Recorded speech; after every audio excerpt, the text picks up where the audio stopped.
بسم اللہ الرحمن الرحیم۔ السلام علیکم۔ پہلی بات، گنا فصل یا پودا نہیں، یہ گھاس ہے اور اس کا تعلق برصغیر پاک و ہند سے تھا۔ یہ ہندوستان کے جنوب مشرقی علاقوں میں پیدا ہوتا تھا۔ ہندوستان کے لوگوں نے 4000 سال قبل گنے کا رس نکال کر گڑ بنانا شروع کر دیا۔ شوگر سنسکرت کا لفظ ہے۔ ہندوستان کے لوگ گنے کے رس یعنی راب کو مختلف کھانوں اور ادویات میں استعمال کرتے تھے۔ وہ گڑ کی شکل میں اسے محفوظ بھی کر لیتے تھے۔ گنا ہندوستان سے تائیوان، تھائی لینڈ اور چین پہنچ گیا۔ چین اور ایران کے ساتھ تجارت شروع ہوئی تو یہ ایران آ گیا۔ ایران سے اسے عربوں نے اچک لیا اور عربوں سے یہ اندلس یعنی اسپین چلا گیا اور گوروں نے اسے یورپ میں اگانے کی کوشش شروع کر دی، مگر یہ یورپ میں جڑ نہ پکڑ سکا۔ وجہ شاید یورپ کا موسم تھا۔ گنے کو گرم مرطوب موسم چاہیے، یہ بے تحاشا پانی پیتا ہے، اور یورپ میں کوئی گرم مرطوب علاقہ نہیں تھا، لہٰذا یہ وہاں نہ اگ سکا۔ کولمبس نے 1492 میں امریکہ دریافت کر لیا۔ ہسپانیولا میں پہلی یورپی بستی بنی۔ یہ بڑا جزیرہ تھا۔ موسم گرم مرطوب تھا۔ میٹھا پانی بے تحاشا تھا۔ ہسپانوی جہاز ران 1501 میں ہندوستان سے گنا لے آئے، زمین میں بویا اور یہ دیکھتے ہی دیکھتے ہزاروں ایکڑ تک پھیل گیا۔ تجربہ کامیاب ہو گیا اور ہسپانیولا میں اسپین کے لیے شوگر فیکٹری بنتا چلا گیا۔ اسپینش اور پرتگالی اس کے بعد ویسٹ انڈیز میں آگے بڑھتے گئے اور گنا بھی ان کے ساتھ پھلتا پھولتا گیا۔ یہ لوگ کیوبا اور برازیل گئے اور گنا بھی وہاں چلا گیا۔ 16ویں صدی میں چینی کی ساری انڈسٹری پرتگال اور اسپینش کے ہاتھ میں تھی۔ یہ پوری دنیا میں چینی کا ریٹ طے کرتے تھے۔ یورپ میں چقندر سے چینی بنائی جاتی تھی۔ چقندری چینی برطانوی تاجروں کے کنٹرول میں تھی۔ گنا چقندر کے مقابلے میں زیادہ چینی دیتا تھا، لہٰذا یہ بھی گنے کے شعبے میں آ گئے اور ہندوستان میں شوگر ملز لگانا شروع کر دیں۔ آسٹریلیا، نیوزی لینڈ اور پیسیفک آئی لینڈرز کی دریافت کے بعد برطانوی تاجر چینی کے دوسرے بڑے پلیئرز بن گئے۔ گوروں نے فجی اور پاپوا نیو گینی میں چینی کی ملیں لگائیں اور چینی کو پوری دنیا کے لائف سٹائل کا حصہ بنا دیا، یہاں تک کہ آج چینی ہر شخص اور ہر گھر کا حصہ ہے۔ ہم میں سے ہر شخص اوسطاً سالانہ 150 پاؤنڈز یعنی 68 کلو گرام چینی استعمال کرتا ہے، اور یہ ہماری جسمانی ضرورت سے 10 گنا زیادہ ہوتی ہے، لیکن ہم اب چینی کے بغیر سروائیو نہیں کر سکتے۔ دوسری بات، برازیل کا موسم اور ماحول گنے کے لیے سب سے آئیڈیل ہے، لہٰذا برازیل دنیا میں سب سے زیادہ شوگر بناتا ہے۔ یہ 300 سال سے شوگر انڈسٹری کا لیڈر ہے، لیکن پچھلے سال بھارت نے پہلی بار اسے مات دے دی۔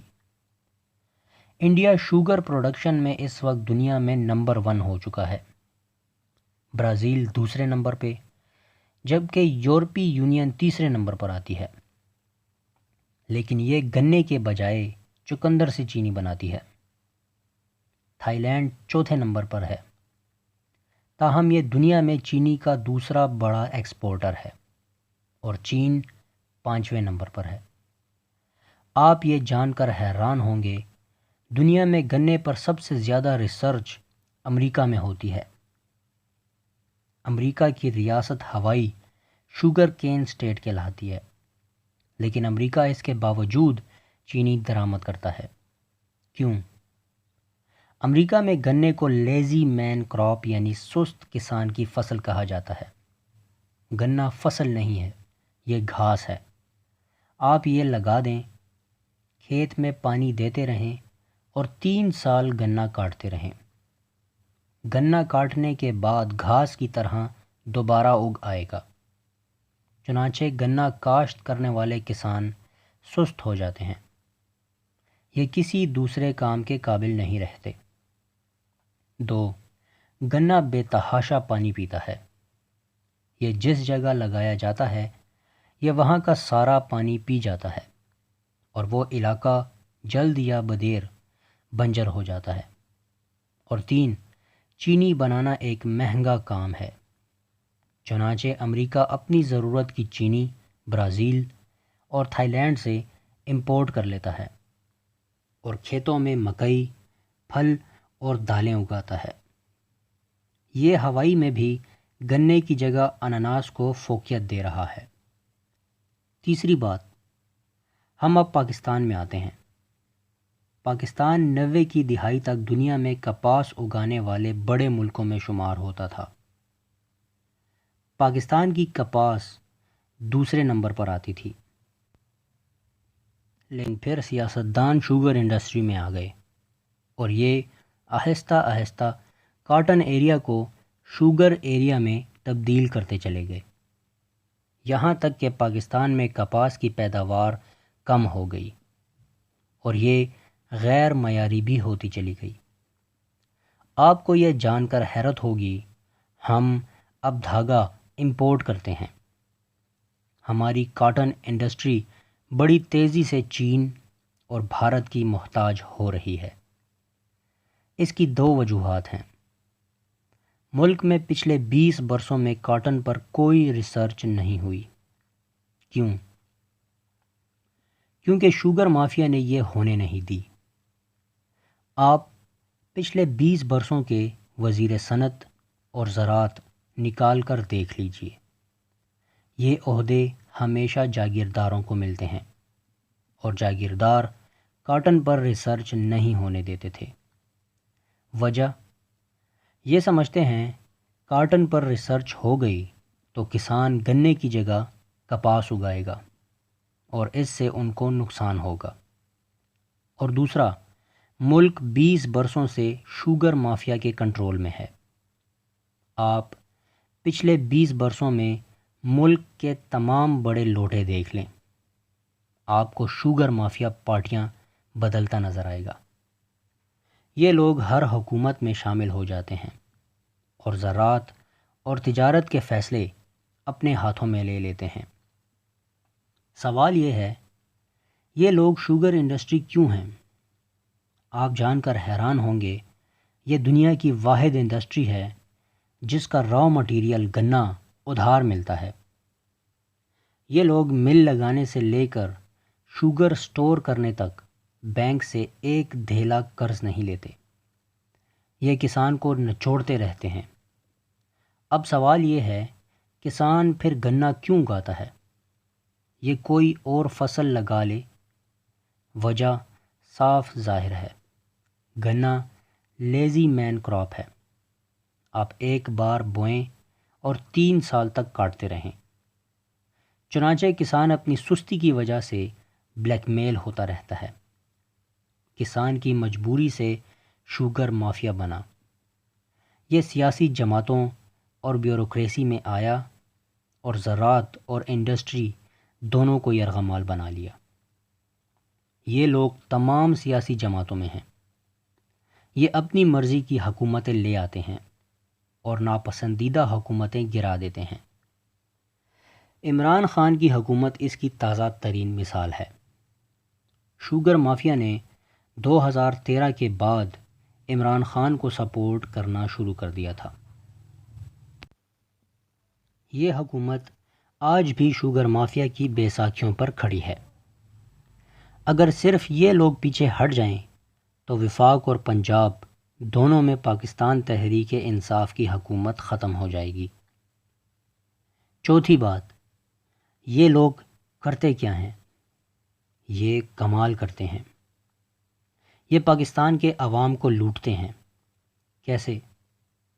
ہم اس طرف آنے سے پہلے آپ کو یہ بھی بتاتے چلیں، پاکستان میں گندم اور چینی دونوں پوری دنیا سے مہنگی ہیں، کیونکہ یہ 21 کروڑ لوگوں کی روزانہ کی خوراک ہے۔ یہ ملک ان دونوں اجناس کی سب سے بڑی منڈی ہے، چنانچہ یہ لوگ اس مجبوری کا فائدہ اٹھاتے ہیں۔ پاکستان میں سالانہ 50 لاکھ ٹن چینی کی کھپت ہے۔ ہماری پیداوار جس سال زیادہ ہو جائے، مالکان حکومت کو مجبور کر کے اس سال چینی ایکسپورٹ کرنے کی اجازت لے لیتے ہیں، لیکن یہ اس سے پہلے حکومت سے ایکسپورٹ سبسڈی لیتے ہیں۔ کیوں؟ کیونکہ ہماری چینی مہنگی ہوتی ہے، یہ عالمی منڈی میں مقابلہ نہیں کر پاتی، لہٰذا اس ڈفرینس کو حکومت برداشت کرتی ہے۔ سوال یہ ہے، حکومت کیوں برداشت کرتی ہے؟ کیونکہ یہ لوگ تگڑے ہیں۔ اگلا سوال یہ ہے، کیا یہ ایکسپورٹ سے پیسہ کماتے ہیں؟ جی نہیں، انہیں ایکسپورٹ میں نقصان ہوتا ہے۔ یہ سبسڈی سے چینی کی کاسٹ نکالتے ہیں اور ایکسپورٹ کے بعد ملک میں مصنوعی قلت پیدا کر کے چینی کی قیمت بڑھا دیتے ہیں اور اس سے اربوں روپے بناتے ہیں۔ 2018 اور 19 میں بھی یہی ہوا تھا۔ ملک میں 52 لاکھ ٹن چینی پیدا ہوئی، ہماری ضرورت 50 لاکھ ٹن تھی، 2 لاکھ ٹن اضافی تھی۔ یہ لوگ حکومت میں بیٹھے تھے، لہٰذا 2 سیکٹریوں کے چیخنے کے باوجود وفاقی کابینہ نے 11 لاکھ ٹن چینی ایکسپورٹ کرنے کی اجازت دے دی۔ پنجاب نے مالکان کو 3 ارب روپے سبسڈی بھی دے دی۔ چینی باہر چلی گئی اور ملک میں قلت پیدا ہو گئی، قیمت بڑھی اور یہ 55 روپے سے 80 روپے کلو گرام ہو گئی۔ یوں ان لوگوں نے 87 ارب روپے کما لیے۔ جہانگیر ترین کے پاس مارکیٹ کا 20% اور خسرو بختیار کے پاس 15% شیئر ہے، لہٰذا 87 ارب کا 35% ان دونوں کی جیب میں چلا گیا اور باقی حصہ ان کے دوستوں اور دوسرے سیاستدانوں کی جیب میں جا گرا۔ ہم اب آخری بات کی طرف آتے ہیں، کیا عمران خان چینی مافیا پر ہاتھ ڈال سکیں گے؟ میرا خیال ہے نہیں۔ کیوں؟ کیونکہ وزیر اعظم نے اگر ہاتھ ڈالا تو یہ حکومت چلی جائے گی۔ حکومت یہ رپورٹ بھی جاری نہیں کرے گی اور نہ ہی یہ جاری کرنا چاہتی تھی۔ رپورٹ وزیر اعظم آفس میں پڑی تھی۔ وزیر اعظم کے ایک مشیر نے یہ کاپی نکال کر محمد مالک اور ارشد شریف کو دے دی۔